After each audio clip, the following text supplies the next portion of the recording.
3 invités avec nous chaque soir pour décrypter les mouvements de la planète marché. Xavier Patrolin est avec nous en plateau, le président d'Albatros Capital. Bonsoir Xavier. Bonsoir Grégoire. Merci d'être là. Merci à Wilfried Galland de nous accompagner également. Bonsoir Wilfried. Bonsoir Grégoire. Directeur stratégiste de Montpensier Finance, et Florian Yelpo qui est avec nous également ce soir. Bonsoir Florian. Bonsoir. Ravi de vous retrouver. Vous êtes responsable de la macro au sein de l'équipe de multi-assets de Lombard-Odier Investment Managers. Florian, je commence avec vous parce que vous posez la question en cette fin de semaine, après un flux de nouvelles qui aura été intense, qu'il a fallu digérer pour les investisseurs, entre les réunions de banque centrale, les chiffres spectaculaires du marché du travail américain pour le mois de janvier. La question est de savoir est-ce que la probabilité d'un soft landing augmente ou diminue à ce stade. Et vous allez même plus loin dans la question. Sachant le pouvoir des forces de l'esprit, vous vous demandez si... Est-ce que, si on se met tous à croire très fort au soft landing, est-ce que ça peut marcher? Est-ce que ça peut suffire pour voir cet atterrissage en douceur qu'on espère tous pour l'économie américaine aujourd'hui et peut-être demain pour l'économie européenne au passage? Alors évidemment, c'est une théorie qui va un peu contre le courant assez classique de la théorie économique aujourd'hui, mais... Je me souviens d'une phrase de Mario Draghi, je la vole d'ailleurs à votre chef économiste chez Lombard-Odier, Samy Char, qui a mis cette phrase en exergue sur son compte Twitter. When facts meet facts don't stand a chance. Quand les faits sont confrontés à la croyance ou à l'espoir, les faits n'ont aucune chance. Et c'est un peu l'idée, c'est un peu la question que vous posez. Est-ce qu'il suffit d'y croire pour le voir, ce soft landing ? Ça va un petit peu à l'opposé de l'économie pré-années 80. L'idée, c'est de dire, lorsque vous avez beaucoup d'inflation, la seule façon de s'en débarrasser, c'est de monter les taux, de créer du chômage, et en créant du chômage, on finira par faire baisser le niveau des prix, parce qu'il y a un mécanisme d'ajustement au travers des salaires. Ce qu'on nous propose aujourd'hui est un petit peu différent. Le scénario de la Fed, moi j'aime bien dire le scénario de la Fed, c'est-à-dire ce qui a accompagné les publications de décembre dernier, lors du dernier FOMC, disait simplement l'inflation va revenir, le chômage va monter très légèrement jusqu'en dessous du niveau qui est ce fameux seuil fatidique qui normalement crée de la désinflation, qu'on appelle le nez roux, bref, et tout ira bien, parce que globalement on aura une croissance en demi-teinte, mais on va y arriver. On peut se débarrasser d'un choc d'inflation qui ressemble à celui des années 70, avec une politique d'un tonneau qui sera très différent. Alors la théorie sous-jacente, ça consiste à dire il suffit d'y croire. C'est-à-dire que ce sont des prophéties autoréalisatrices. On va simplement se dire, puisqu'on y croit tous collectivement, on va tous ne pas demander de hausse de salaire à nos employeurs, ce qui fait que progressivement nos employeurs vont conserver leur marge constante, ne pas reporter de hausse de prix et l'inflation va se calmer mécaniquement. Le fait que nous, investisseurs, on y croit, c'est une chose, mais est-ce que l'homme de la rue, la femme de la rue, va croire dans cette histoire? C'est la question qu'on se pose aujourd'hui. Disons probablement que la vérité est entre les deux. Il nous faut un peu plus de chômage, qu'on n'a clairement pas aujourd'hui, pour y arriver, mais peut-être moins que dans les années 80. Et en même temps, ce qui est spectaculaire jusqu'à présent, et on le voit encore avec le rapport mensuel de l'emploi aux États-Unis, mais on l'a vu également à travers des mesures d'évolution des coûts salariaux, ou de la pression salariale, des données très dures, l'Employment Cost Index aux États-Unis, c'est vraiment des données d'économistes dont on parle quasiment jamais sur les marchés, qui tendent à montrer qu'on a des pressions salariales qui commencent à se réduire. Alors elles sont peut-être encore trop élevées, alors même que le taux de chômage touche 3,4% au mois de janvier, plus bas depuis 1969 aux États-Unis, alors que les pressions salariales semblaient plus élevées en début d'année 2022, quand le taux de chômage était un peu plus élevé. On était autour de 3,8 pour le taux de chômage américain au début de l'année 2022, avec un rythme de progression du salaire horaire moyen qui était à plus de 5%. Là, on se retrouve à moins de 4,5% pour le rythme de progression des salaires, un taux de chômage à 3,4 et un demi-million d'emplois créés. Jusqu'à présent, ça valide complètement cette idée du soft landing possible. Absolument. Ce chiffre de l'emploi, c'est une exception cette semaine. Si on s'intéresse à la cohérence des chiffres, dans l'ensemble, on a plutôt eu un ISM manufacturier décevant, des nouvelles commandes qui déclinaient. On a eu pas mal d'indications, un grand nombre d'indications qui pointent vers un ralentissement économique. Nos indicateurs de no casting placent les États-Unis en ce moment même en récession. Okay. Alors évidemment, avec les créations d'emplois, ça va faire hurler autour de moi. Mais il faut se rappeler qu'en 2008, on avait encore des créations d'emplois. En début d'année, il faut être très clair à ce sujet-là. Non pas qu'on anticipe 2008, J'entends. je me permets de dissiper directement le doute. Mais voilà, il y a une mécanique qui est en place, ça prend du temps. Ce qui est plus surprenant, je trouve, du côté des banquiers centraux, c'est de ne pas avoir tenté de dissiper l'idée qu'ils allaient couper les taux, qu'ils allaient baisser les taux au cours de cette même année. Ça, c'est la chose qui me surprend le plus, que l'emploi donne encore des petits effets de pétaradant comme ça, c'est une chose, mais c'est plus de la... Je verrais ça un peu comme de la poudre de perlimpinpin sur un scénario qui est quand même, il y a une unanimité. Le baroud d'honneur, quoi. Voilà, il y a 65% des chiffres qu'on regarde aujourd'hui qui vont dans la même direction, qui est celui d'un ralentissement, et il y a cet outlier qui est l'emploi aujourd'hui, qui nous interroge tous. Et vous avez été surpris aussi par la mollesse de Jérôme Powell quand on l'interroge sur les conditions financières, sur le pricing de marché, sur les anticipations de baisse de taux. Oui. Ce qui est intéressant, c'était que en entrant dans le meeting, je pense qu'on avait tous plus ou moins l'idée que il était nécessaire de faire comprendre qu'on s'approchait d'un plateau, mais pas nécessairement de faire comprendre qu'on allait potentiellement faire tourner la politique monétaire. C'est ce que le marché a retenu, c'est ce qu'on a peut-être tous retenu autour de cette table. Et il y a un quiproquo de ce point de vue-là, ou ça peut faire partie du plan de la Fed? Il y a des risques sur l'inflation. Ça fait partie du plan. Il y a du risque. Il reste des risques sur l'inflation, comme il reste des risques sur la croissance. D'accord. Donc il y a un choix à faire. BCE comme Fed font le même choix, qui est celui de la modération. Bon, Wilfried, à l'issue de cette semaine historique, intense en tout cas, est-ce que la probabilité d'un soft landing a augmenté?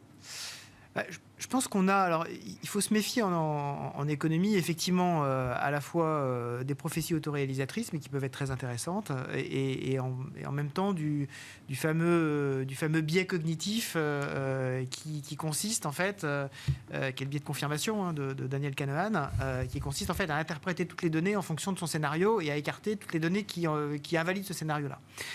Il y a effectivement des choses qui vont dans le sens du soft landing, et on le dit clairement, je pense, sur ce plateau, c'est effectivement la partie emploi, consommation, et j'irais même un cran au-delà, toute la partie service. Quand on voit effectivement les données qui sont sorties aujourd'hui, on voit clairement que la partie service, mais c'est pas que aujourd'hui d'ailleurs, hein, la partie service partout est en train de donner un élan, en fait, en tout cas continuer de donner un élan, et donc on a une expansion des services. En revanche, toute la partie effectivement manufacturière, là, est clairement en territoire de contraction. Si je prends effectivement l'indice ISM manufacturier américain, la partie nouvelle commande, on est à 42. Ouais. 42, c'est un niveau historiquement très très faible. Ouais. Et donc, toute la question de savoir comment est-ce que l'économie va se comporter alors qu'on a une consommation, un emploi qui fonctionne bien et qui, quand on le pose en termes d'économiste, en fait, inverse la courbe de Phillips, puisqu'on a effectivement très clairement une baisse du taux de chômage, avec en même temps une baisse la pression salariale est moins faible avec un taux de chômage à 3,4, 4,8 en début d'année dernière. La version historique de la courbe de Phillips, avant qu'elle soit revue par Samuelson, clairement, elle est inversée. Bon, donc ça, c'est effectivement... mais ça arrive régulièrement. La question, c'est comment est-ce que l'économie peut se comporter dans ce sens-là, et comment est-ce que, deuxième partie du raisonnement, comment est-ce que les banques centrales peuvent réagir à une économie, et là je reprends les mots de Jérôme Powell, qui ne ressemble à rien de ce qui a été connu avant.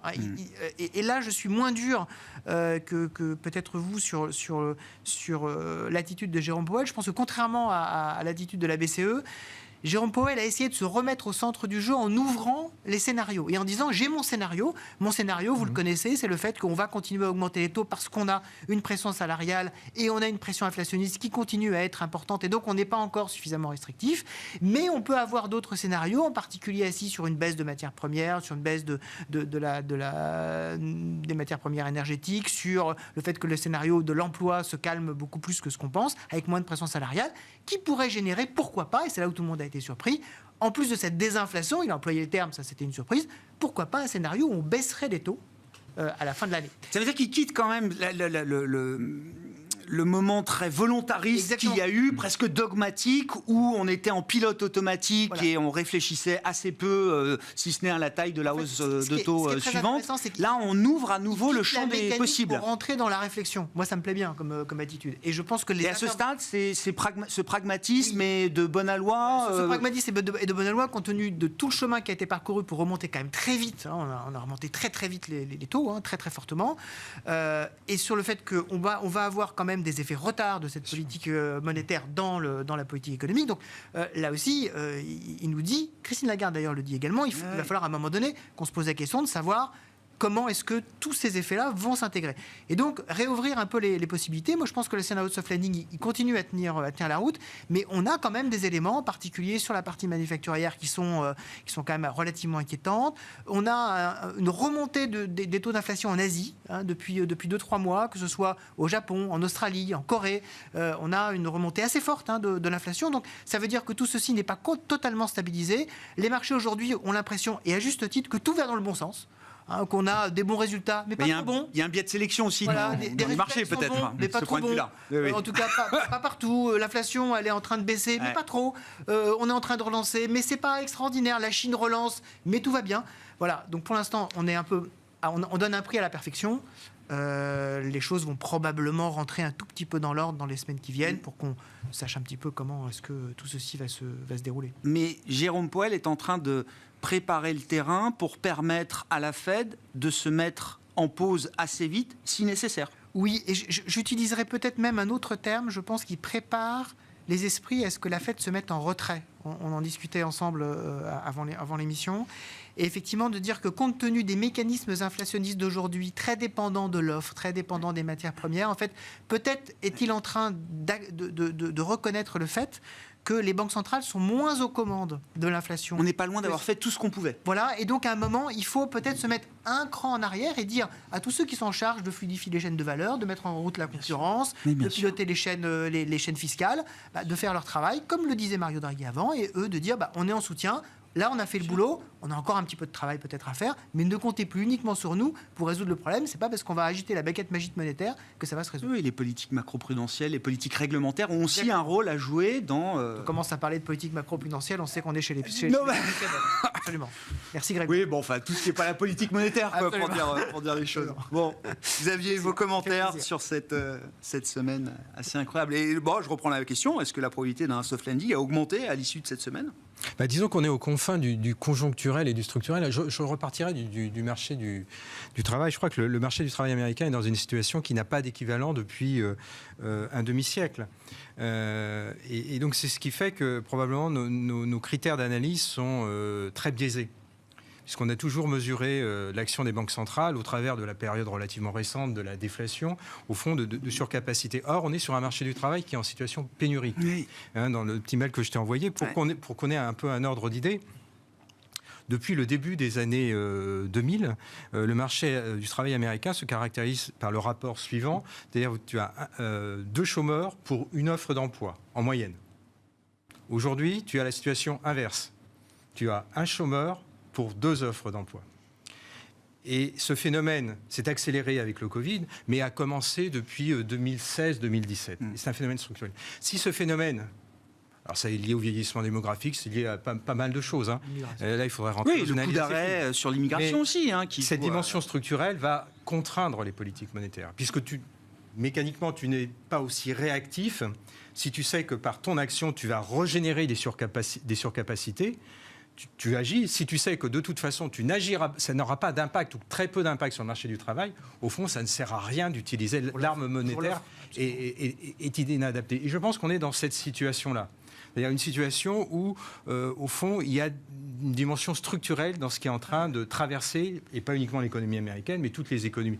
L'économie japonaise, je le connais depuis au moins 20 ans, si ce n'est 30 ans, et c'est en train de traverser toutes les économies occidentales. Et donc ça, forcément, ça va faire qu'on va avoir un rapport aux politiques monétaires qui va être différente. Alors après, à ta question sur le soft landing, moi j'ai tendance à penser que oui. Parce qu'au fond, qu'est-ce qui caractérise la période récente ? Au fond, c'est une polycrise. On a eu d'abord le Covid, avec une déformation sur les produits manufacturés qui a été sans équivalent. Alors on raisonne en variation de prix. En variation de prix, oui, ça reflue bien. Mais par contre, si on regarde les niveaux... les niveaux sont toujours les niveaux de la suraccélération de consommation de produits manufacturés par rapport à la tendance qui prévalait avant le 31 décembre 2019. Et aujourd'hui, on reste toujours à un niveau élevé. Et par contre, ça diffuse sur les services. Et la tendance sur les services, effectivement, elle pose interrogation, parce que si l'inflation headline commençait à refluer, si l'inflation core on va dire, est stabilisée, parce qu'au fond, on dit qu'elle reflue, mais elle est globalement stabilisée. Hein. Mais le marché a voulu voir qu'elle reflue, globalement, elle est stabilisée. Mais si tu vas jusqu'à des détails, si tu vas sur les services, les services, ils sont en phase de satellisation. Si on prend le régime des services avec le logement. Oui. Ben oui. Mais même si tu enlèves le logement, ça aura un impact, évidemment. Mais les prix vont continuer à croître. Et donc, de toute façon, là, il y a une interrogation. Et la Fed, que peut faire la Fed là-dessus, avec ce marché du travail, sur les services. Hein, au fond, peut-être qu'au fond, l'argument ultime, ça va être que les banques centrales, mais elles ne peuvent pas le faire aujourd'hui, vont réviser leurs objectifs d'inflation. Elles ne peuvent pas le dire aujourd'hui, le 2% est targeté, repris à l'encan par les États-Unis, la Banque Centrale Européenne, la BOJ. La BOJ aimerait que ça ils l'espèrent depuis une trentaine d'années. Mais au fond, peut-être qu'avec ces problèmes ces évolutions structurelles des économies occidentales, on va peut-être réviser les objectifs. Donc, au fond, l'inflation qu'on va targeter, enfin, qu'on va cibler, que vont cibler les banques centrales sur le moyen terme, le 2% est très ambitieux. Je serais un foutu de dire 3 ou je ne sais pas. Mais on se doute bien que c'est un objectif qui va être supérieur. Donc oui, au fond, ça ne sert à rien de vouloir targeter 2% pour provoquer une énorme récession dans un contexte... Et là, c'est le dernier point, et après j'ai... Non, parce que j'ai une question. Non, mais si, parce que avant de mettre en place un nouvel objectif, et pour être crédible sur un nouvel objectif, je comprends qu'il faut déjà atteindre l'objectif précédent pour être crédible sur le suivant. Sauf si tu actes qu'il y a des évolutions, il y a une évolution structurelle. Alors, il faudra un consensus universitaire sur le sujet. Mais on se doute bien, et d'ailleurs ça commence à apparaître. Moi, il m'arrive de feuilleter les slides des gouverneurs de la Fédérale Réserve quand ils font des présentations publiques. J'observe que depuis plusieurs mois, et en tout cas tout récemment, le marché du travail, l'évolution du marché du travail est mentionnée, et il est bien dit de manière explicite. Alors je ne sais plus quel gouverneur c'est, ça me reviendra peut-être, et ça a attisé ma curiosité, donc j'ai immédiatement été cruncher les datas, et j'ai trouvé la même chose qu'eux, et c'est normal, que c'est sans équivalent depuis la Seconde Guerre mondiale. Oui. Donc ça, c'est quelque chose qu'on doit... Si ce gap, si tu es dans un marché, le marché du travail américain est en pénurie aujourd'hui de 4 millions de personnes. Oui. Donc tu n'as aucune chance, ou alors il faut que tu mettes les... D'atteindre ta croissance potentielle. Tu ne peux pas atteindre ta croissance potentielle, vous ne pouvez pas. Ils ne peuvent pas. Tu n'as aucune chance de faire refluer l'inflation à 2%.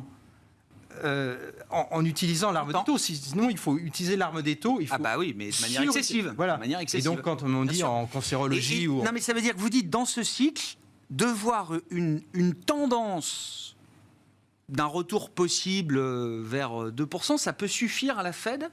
Oui, je pense. Il faudra un consensus. Plutôt que de voir les yeux dans les yeux, en niveau, un chiffre d'inflation à 2. Oui. Ah oui, je suis intimement persuadé. Parce que c'est pas... D'ailleurs, le pas a été fait par... le pas a été fait par la BCE, je crois, l'année en 2021. La revue stratégique a dit on est plus tard. C'était pas 2%. Oui, c'est en tendance. Autour de 2%. Oui. La position allemande est extrêmement rigoriste sur ce point, mais on évoluera. Et je pense que cette évolution, mais il faut qu'elle soit actée par des données structurelles. Oui, je pense que c'est un élément... Oui, j'entends. Il faut que ce soit documenté. Voilà. C'est trop tôt pour... Mais et donc je pense que dans le discours de Jérôme Powell, il ne peut pas l'expliciter comme ça, mais je pense qu'il y a un débat interne à l'intérieur de la Fédérale Réserve là-dessus, et les mecs doivent se dire, ça ne sert à rien qu'on targete 5, 6, 7, 8% sur les taux courts pour faire cracher l'économie sur une variable sur laquelle on n'aura pas prise. Si tout va bien à 3%... En fait, ce qu'il ne faut pas oublier, je reprends ta définition, il faut d'abord atteindre l'objectif. L'objectif tel qu'il est défini à la fois à l'origine pour la BCE et pour la Fed c'est un peu plus compliqué parce qu'il y a 3 éléments du mandat, c'est la stabilité des prix. Ça n'a jamais été 2%. 2%, c'est un objectif interne que s'est donné la BCE. Ensuite, la Fed l'a repris, mais on n'a jamais été dans les textes en disant il faut 2%. C'est globalement price stability. Et en plus, la Fed peut jouer très facilement sur les deux autres aspects de son mandat. Un qu'on a tous oublié, mais enfin, c'est quand même des taux long terme modérés. Bon, c'est quand même dedans dans le Federal Reserve Act de 77, je crois. C'est quand même dedans. Les derniers Federal Reserve Act. Et puis un marché de l'emploi qui tourne à plein régime. Bon. Et donc, il y a la possibilité, ce qu'avait déjà, effectivement, comme le dit si justement Xavier, ce qui avait déjà utilisé les banques centrales dans de précédentes revues stratégiques, non seulement par la BCE, mais aussi dans un des précédents séminaires de Jackson Hole à la Fed, redéfinir comme étant, alors je pense que le terme moyenne n'y était pas, mais c'était effectivement un terme qui s'approchait de ça en disant on va raisonner en tendance et non plus raisonner effectivement en niveau pur. Oui. Et là en fait on est arrivé, je pense, par une question d'éruption politique à un moment donné autour de ce sujet de l'inflation qui a commencé à animer tous les cercles qui tournaient autour de la banque centrale. Qui a mis ce débat entre parenthèses, quoi. Voilà, exactement, qui a mis ce débat entre parenthèses. Donc les actionnaires des banquiers centraux, donc les États ont commencé à s'exciter. Et aujourd'hui que le vrai sujet devient de plus en plus la récession et de moins en moins, toujours un peu, l'inflation, forcément, ce sujet-là, alors pas avant peut-être, je pense que peut-être déjà à Sintra, lors du séminaire des banquiers centraux européens, ce qui se déroulera début juin, je n'ai plus la date en tête, mais comme tous les ans, on pourrait avoir effectivement des réflexions sur ce sujet, sur, en fait, qu'est-ce que c'est que 2% ? Est-ce que c'est entre 1 et 3, par exemple ? Si on définit 2% comme étant la médiane entre 1 et 3, d'un seul coup, on a quand même beaucoup plus de latitude pour ajuster les choses. Quand on est incapable d'atteindre un objectif, on change d'objectif. Bon, je pose la crédibilité de la banque centrale.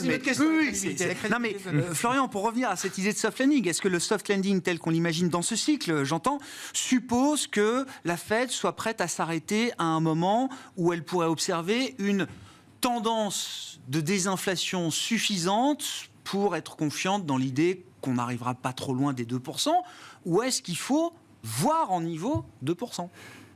Alors, je vais être le réactionnaire de l'équipe. Non, mais c'est un débat, donc c'est normal qu'il y ait des positions différentes. Comme on voit les choses, l'idée, c'est quand même, avant de passer au prochain objectif, c'est quand même de ticker la case de l'objectif précédent. Ça, j'aime bien cette idée-là. Je pense qu'on est un peu tous acquis à ça. Le fait que plus tard, on ait plus d'inflation, parce que régionalisation, parce que environnement, parce que démographie, il y a pas mal de facteurs qui devraient nous amener à avoir une inflation structurellement plus élevée, qui pourrait nous amener à réviser. Mais le mouvement vers une inflation moyenne plutôt qu'une inflation spot était déjà un petit peu fait partie de cet ensemble d'instruments plus flexibles. Voilà. C'est règle versus discrétion. On est finalement peut-être un peu plus entre les deux qu'on l'était dans les années 70-80. L'élément, si j'ose, que j'aimerais ajouter, c'est... j'aime bien cette idée qu'aujourd'hui, il se passe quelque chose dans les services qui ne se passe pas ailleurs. On a déjà vu ça en 2015, si vous vous souvenez bien, jusqu'à début 2016, où on avait un ralentissement dans la partie industrielle qu'on n'observait pas dans les services. La différence, c'est l'action de la Banque centrale dans ce contexte-là. Aujourd'hui, la Fed fait bien plus pour ralentir l'économie qu'elle n'en faisait à l'époque. Donc, je suis acheteur de cette idée. On a une espèce de barbel entre les services et l'industrie. En ce moment, je pense qu'il faut aussi penser un petit peu dynamique.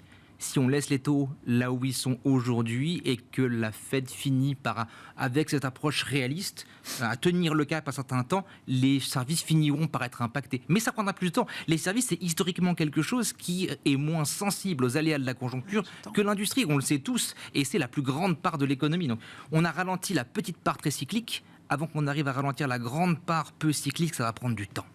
Oui, mais c'est pas mal qu'il y ait cette désynchronisation et cette séquence effectivement un peu différente. Soft landing, c'est ça l'idée aussi. Voilà. Sur la partie européenne, moi j'ai été frappé de voir un price action post-BCE quasi similaire à celui qu'on a observé post-Fed.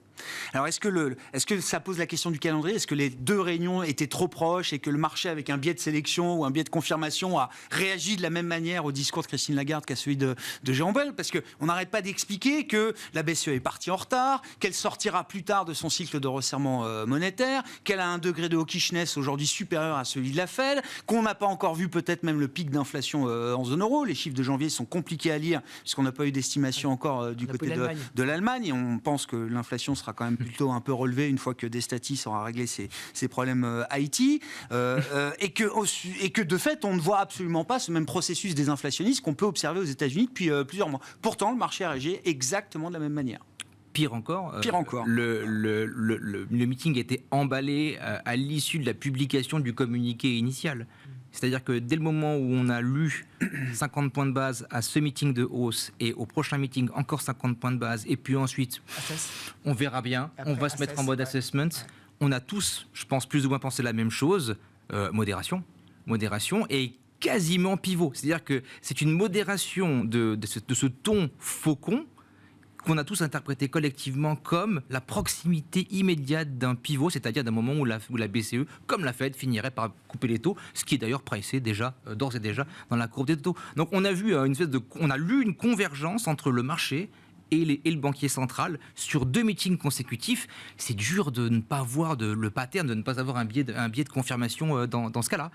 Pourtant, la zone euro n'est pas du tout dans le même cas que les États-Unis aujourd'hui. Les enquêtes... S'engager sur le prochain meeting, 50 points de base, et dire ensuite on réglera la prochaine hausse de taux à partir du prochain meeting, ça ne veut pas dire qu'on se mettra en pause. Non, ça ne veut pas dire ça. D'accord. C'est ce qu'on a lu.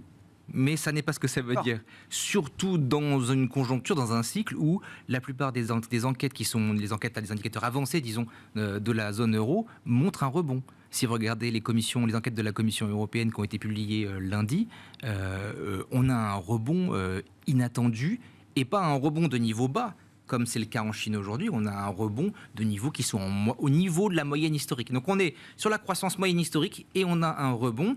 Et d'un autre côté, on a lu chez notre banquier central modération, peut-être pivot, peut-être des coupes de taux. C'est quelque chose qui est très difficile, je trouve, à réconcilier. Le marché a préféré choisir le scénario optimiste pour le moment. On le voit encore aujourd'hui. Le marché s'est racheté intégralement sur une baisse forte sur la publication des payrolls. Il y a beaucoup de bullishness à l'intérieur de ce marché. Le sentiment de marché est très fort aujourd'hui, très fort. Comment vous expliquez la communication de la BCE cette semaine et la substance, parce que c'est vrai que communication est un peu confuse, oui, faut le dire. Non, mais c'est même soulevé en conférence de presse par les journalistes sur place. Donc, communication, c'est pas le débat, mais qu'est-ce qui ressort de cette pas un succès. Substance Je pense déjà, effectivement, ce qui importe toujours, c'est effectivement le différentiel qu'il y a entre chaque meeting. Le différentiel en termes de communication, le différentiel en termes de décision, et c'est comme ça qu'effectivement, plutôt qu'en termes de projection, c'est comme ça que les marchés l'interprètent. Et le différentiel, comme Florian l'a parfaitement expliqué, était clairement dovish. C'est-à-dire qu'entre un meeting où on disait de toute façon c'est 50, ce sera encore 50, et il y en aura encore plus. Et peut-être 3 fois 50. Et peut-être 3 fois, et peut-être encore 75, on ne sait pas. Enfin, voilà. Et si on rajoute à ça en plus un emballage quand même relativement agressif vis-à-vis des marchés qui n'ont rien compris et dans lequel il faut véritablement prendre la BCE au sérieux, par rapport à ce qu'on a eu là en termes de communication, qui était effectivement, en fait, si je synthétise, 50-50 et je pose, même si après elle a dit non mais ce ne sera pas nécessairement une pause, mais en fait on arrête d'être mécanique, donc 50-50 et après on voit. Mais le fait que ce ne soit pas forcément 50... Exactement. C'est déjà une nouvelle. Absolument. Et donc, ça a conforté tous les intervenants en disant ça veut dire qu'effectivement, on est quasiment au pic. Alors, peut-être à 25 points de base près, mais on est au pic. Et le deuxième élément, je pense qu'il faut retenir également de cette conférence de presse, c'est ce qui est ressorti, c'est une impression de très grande désunion quand même au sein du Conseil de politique monétaire. C'est-à-dire, on n'a pas eu l'impression, comme à certaines époques de la BCE, d'avoir une BCE totalement marmoréenne, qui avait les yeux figés sur l'objectif et qui, tel un bloc de granit ou de marbre en l'occurrence, avançait, prête à écraser tout sur son passage. And believe me, it will be enough. On n'avait pas du tout cet élément-là, puisque lorsque Christine Lagarde est interrogée sur comment se passent les discussions au sein du comité, elle nous raconte, avec peut-être une candeur très intéressante d'ailleurs, qui sera, je pense, analysée par les livres d'histoire, qu'en fait chacun arrive avec ses scénarios, que tout le monde est passionné, ce qui en langage diplomatique, c'est une diplomate, ça veut dire qu'il se tape dessus avec une vigueur gauloise, et que derrière, effectivement, ils arrivent à trouver un consensus qui converge vers la position, dit-elle, de Philippe Lane, telle qu'elle l'a exprimée au début. Ça donne une impression, en fait, de finalement, vous accompagnez le mouvement. Donc, il n'y a pas de cap très clair. C'est un peu ce qui est ressorti de la conférence de presse. Il y a des intervenants de la BCE aujourd'hui qui ont essayé de tirer un peu en arrière sans beaucoup de succès. Mais effectivement, ce qu'on voit quand même, c'est que on n'a pas enfin en tout cas d'accélération forte économique en zone euro. On a une vraie résistance, c'est vrai. Et qu'effectivement, comme elle l'a souligné à de nombreuses reprises, les anticipations d'inflation restent quand même très largement ancrées. On a un tout petit tic, quand on regarde, un tout petit tic vers le haut, mais absolument rien de catastrophique. Et quand elle nous dit, nous, ce qui nous intéresse, c'est les anticipations d'inflation, tout est conforme. Donc on dit, voilà, il se laisse accompagner par le mouvement, sans vouloir nécessairement, contrairement à la Fed, se mettre au centre du jeu. Donc c'est vrai qu'il y a de nouveau un travail de crédibilité, je pense, assez fort à faire de la BCE. Il y a un gros boulot là à faire. Qu'est-ce que vous retenez de la réunion de la BCE? Et c'est vrai que si la grande compétence de Christine Lagarde, c'est de réussir à former des consensus là où ça paraît impossible, qu'est-ce que la communication d'hier nous dit de l'état du consensus au sein du Conseil des gouverneurs? Non, mais je pense que c'est la précédente réunion, la précédente conférence de presse qui était Tout s'est joué là-bas. Oui, c'est à ce moment-là. Et au fond, c'est au cours de cette réunion qu'une concession est faite à la zone marque. Moi, c'est ma grille d'analyse, mais bon, elle est très partisane, tu le sais bien. Au fond, il y a deux clans. Même s'il y en a peut-être trois, mais enfin, il y a deux clans. Il y a la zone marque et les périphériques, et puis il y a ceux qui sont en position intermédiaire, donc peut-être la France. Mais la zone marque a pris le lead, a tapé du poing sur la table, et donc la conférence de presse de mi-décembre était une conférence, d'ailleurs, tu le mentionnais, je crois qu'on faisait une émission ce jour-là ensemble, et tu étais catastrophé. Tu étais catastrophé. Donc moi, je préfère la conférence de presse d'hier à celle donc là, je suis moins orthodoxe. Ouais, j'entends. Et au fond, elle reprend la main. Et donc, c'est extrêmement dur pour Christine Lagarde. Elle a plein de qualités, mais elle est déjà, à l'origine, elle n'est pas banquière centrale. Ouais. Donc, si j'ose dire, c'est pas un argument machiste de ma part, parce qu'on va dire c'est un homme, une femme. Non. Mais je pense qu'elle a peu de elle a une légitimité qui est plus fragile que celle d'un Mario Draghi, qui avait un parcours universitaire et qui avait été banquier central toute sa vie. Donc là, c'est beaucoup plus difficile dans une situation. Donc il y a l'histoire interne au gouverneur de la BCE, mais dans une situation qui est très, très particulière pour l'économie européenne. Au fond, que se passe-t-il si on prend un tout petit peu de recul, je vais avoir un angle de taille un peu différent. Au fond, c'est une zone, un territoire économique, une zone économique qui est confrontée en espace de 12 mois à une guerre à ses frontières. Et ça, c'est pas sans conséquence, même si ce n'est pas dans son mandat. Est-ce que la BCE, moi je pense qu'entre la réunion, mon idée clairement, c'est qu'entre la réunion de décembre et la réunion d'hier, entre-temps, je pense qu'un certain nombre de grands décideurs économiques de la zone euro ont bigoffonné à Christine Lagarde et à tous les gouverneurs en leur expliquant, écoutez, c'est simple. On a des chars russes qui sont à la frontière. On est dans une situation... Tu vois bien que l'Union européenne est en train d'augmenter ses efforts. Est-ce que c'est le moment approprié pour la Banque centrale de la zone de l'Union, de la zone euro, de dire creux-gneux, l'objectif d'inflation, on va l'atteindre coûte que coûte, alors qu'au même moment, les États et l'Union européenne en tant qu'entité juridique, économique, est en train de produire des efforts de guerre à un mode minimum. Non, quand tu as un alignement des objectifs, tu soutiens l'activité économique et à ce moment-là, l'objectif d'inflation devient, j'allais dire, secondaire jusqu'à ce que les opinions publiques l'acceptent. Il y a toujours c'est des compromis éternels. La BCE peut faire quelques remarques sur des réformes structurelles à mener ici et là par les États de la zone euro. Mais quand il s'agit d'un effort de guerre, d'un effort de défense, d'un effort de sécurité, la BCE n'a rien à dire. En tout cas, elle doit l'intégrer. Et donc, je pense qu'il y a un débat à l'intérieur, là, pour en revenir à ta question, à l'intérieur du gouverneur du Conseil des gouverneurs de la BCE, il y a probablement une ligne très doctrinale, très orthodoxe, que j'appelle la zone marque, les frugaux, qui eux défendent l'objectif coûte que coûte, et puis il y a tous ceux qui profitent de la situation pour intégrer en disant il faut être un peu plus flexible. Et je pense que la périphérie, la situation italienne, là on observe que les spreads italiens sont au plus bas, tant mieux. Est-ce que ça va durer éternellement ? Moi, quand j'observe la situation politique en Italie, j'observe que le budget a été voté dans les derniers jours de décembre de l'année dernière pour des raisons électorales.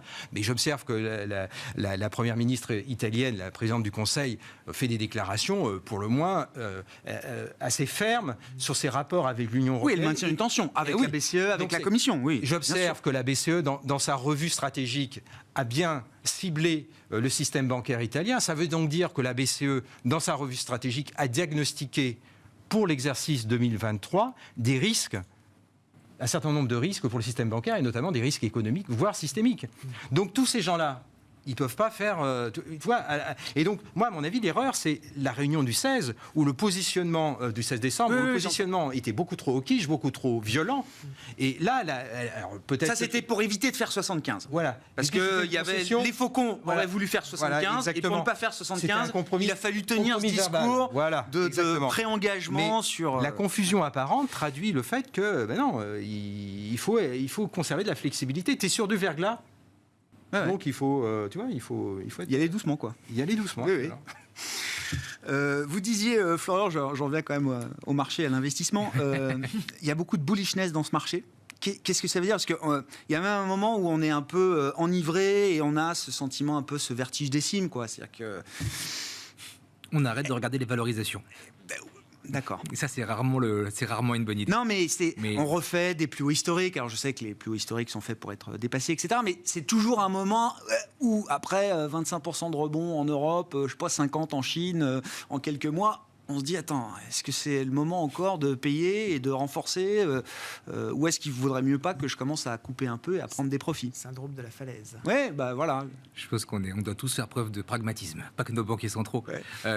Un élément qu'on regarde beaucoup, nous, c'est le grand écart qu'on a entre disons, les données qu'on collecte du côté positionnement de portefeuille des investisseurs moyens, où les marchés sont disons, sous-détenus. Il n'y a pas suffisamment d'investissement, et on en est un bon exemple nous-mêmes. On a encore 15% de cash à déployer. On est loin d'être arrivé, disons, à 100% de déploiement, et on n'a pas encore regagné le levier qu'on a habituellement, qui est plutôt de l'ordre de 250%. Vous voyez. Et d'un autre côté, quand on regarde ce qui se passe sur le VIX, lorsqu'on regarde les indices de volatilité implicite globalement, lorsqu'on regarde les spreads de liquidité, on voit beaucoup de bullishness. Donc quelque part, côté dérivé, côté marché optionnel, disons, on voit vraiment une structure du marché qui flash vert, et d'un autre côté, les investisseurs moyens sont peu exposés. Et on est tous en train de courir derrière ce pain trade, derrière ce rallye qui finalement est extrêmement douloureux pour la plupart des investisseurs globalement, qui n'étaient pas préparés à redéployer rapidement du capital dans cette conjoncture-là. Et ça veut dire qu'il faut se retenir de couper tout de suite? Non, mais c'est la question. Ça veut dire qu'il faut être prêt pour le soft landing. C'est-à-dire qu'il faut avoir suffisamment d'actions, suffisamment de crédit aujourd'hui, réfléchir à sa duration, parce que la duration, il y a encore un point d'interrogation. Hein. Côté obligataire, on ne sait pas encore. Pragmatisme, ça ne veut pas dire que les taux demain vont baisser de 100 points de base. Il faut être très clair à ce sujet-là. On pense que la tendance est avec nous, ça c'est un bon élément. La macro, on le voit, elle n'est pas encore suffisamment mauvaise pour être contre nous, et le sentiment est avec nous. Il reste que la valorisation qui est potentiellement peut-être contre nous. Ça, c'est un élément qui met du temps à payer contre l'investisseur qui est long. Avec une corrélation obligation-action qui reste quand même assez positive. Hein. Enfin, en tout cas, dans le price action de la semaine, c'est quand même ce qu'on a vu. C'est vraiment encore le everything rally, quoi. Oui. Mais là, il n'y a pas encore de changement de corrélation de ce point de vue. Par rapport à l'an dernier, les deux montent, donc là, ça nous va mieux, en fait. Oui, non, mais non, parce que la corrélation reste très positive. Oui, c'est-à-dire que là, c'est dans le bon sens, mais la corrélation reste positive, quoi. On renverse ce qu'on appelait le paradoxe Gibson dans les marchés. C'est-à-dire qu'effectivement, on a eu à un moment donné un renversement de corrélation qu'on peut retrouver à tout moment. La question aujourd'hui qui se pose à l'investisseur, c'est que, et c'est une bonne chose, on a retrouvé du rendement sur la poche obligataire. Et donc, ça change tout sur effectivement la construction de portefeuille. Ça nous permet, par exemple, nous, chez Montpensier, dans les obligations convertibles, d'avoir enfin du temps d'attente payé dans les convertibles, ce qu'on n'avait plus depuis quelques années. Ça permet aussi aux investisseurs obligataires, nous on n'est pas obligataires, mais effectivement d'avoir du rendement. Et ça permet aussi de rééquilibrer les portefeuilles en disant, ben voilà, il y a quand même malgré tout des poches qui, même si elles vont dans le même sens, ne vont pas avoir le même comportement et le même niveau de volatilité par rapport à des éléments extérieurs. On peut toujours avoir des chocs. Donc là, ça change quand même pas mal de choses et ça permet effectivement d'avoir des positionnements plus constructifs que ce qu'on avait l'an dernier. Ouais. La vol obligataire, effectivement, c'est considérablement écrasé pour revenir au niveau qu'on connaissait peut-être avant le déclenchement de la guerre en Ukraine. Oui, pas intégralement. Pas intégralement. Nous, on fait du risk-based, donc on est très exposé à ça. Elle s'est tassée, mais on est loin d'être... On reste pas normalisé, on n'a pas effacé le... D'accord, ok. Et vous vouliez dire sur la corrélation, non? Quand on le regarde à l'intérieur des journées de trading, on voit quand même aussi pas mal de mouvements. La semaine du 13, c'était typiquement une journée du 13 janvier. Ouais. Cette semaine-là, on voyait un retour d'une recorrélation normale equity bonds. D'accord. Mais plus récemment, comme on le disait, là, on est revenu à ce monde de 2022 qu'on déteste tant. Donc, il y a des effets, ce réalisme, c'est aussi une source d'incertitude qu'on voit au niveau des corrèles. Un mot sur la dynamique de marché. vertige décime ou pas Non, moi je pense qu'il y a un excès de pessimisme qui a Toujours. Ah oui, Toujours. Non. Même le FMI n'est Là, plus pessimiste. qui est en train d'être corrigé, et je pense que beaucoup de gens sont à l'envers. Globalement, si je devais être court, les gens avaient des scénarios déflationnistes jusqu'en 2019, 2020, et ont basculé dans des scénarios pas hyper inflationnistes, mais très inflationnistes, avec des objectifs, avec des dérapages sur les dettes souveraines qui ont été anticipées et qui, à mon avis, sont irréalistes. Et le point essentiel, c'est que quand tu retrouves des taux nominaux entre 2 et 4%, alors que tu sors d'une période de répression financière, qu'est-ce qui se passe ? Eh bien, toutes les grandes institutions financières qui sont en ALM et qui raisonnent en duration, embourbent. Et donc, quand les banques centrales ont fait du quantitative easing, elles sont devenues un acteur du marché. Donc, elles ont perdu quelque part leur rôle tutélaire. Et donc, ce qui fait que quand souvent j'entends l'argument, le marché se trompe parce que les banques centrales voudraient targeter, non, les banques centrales sont dans le marché. Donc, d'une certaine façon, le marché est en train de faire un compromis. Et le compromis, c'est à partir de 3 en zone euro et 4 en zone aux États-Unis. Eh bien, c'est intéressant. Et donc, moi, je ne pense pas qu'il y a... J'achète là où la Banque centrale n'achète plus. Exactement. Et ça, c'est un facteur de soutien pour les marchés equity en termes de prime de risque. Donc, c'est pas du tout négatif. Non. Non, mais je dis pas que c'est négatif. Après, Je demande juste si on est déjà pas un peu trop euphorique. La sous-évaluation a été corrigée. On n'est pas en phase de surévaluation. Moi, sur mes déciles de valorisation, je ne suis pas en phase de surévaluation. Merci beaucoup, messieurs. On s'arrête là pour ce soir et pour cette semaine. Xavier Patrolin, Albatros Capital, Wilfried Galland, Montpensier Finance et Florian Yelpo, Lombard Odier EM étaient avec nous en plateau dans Planète Marché.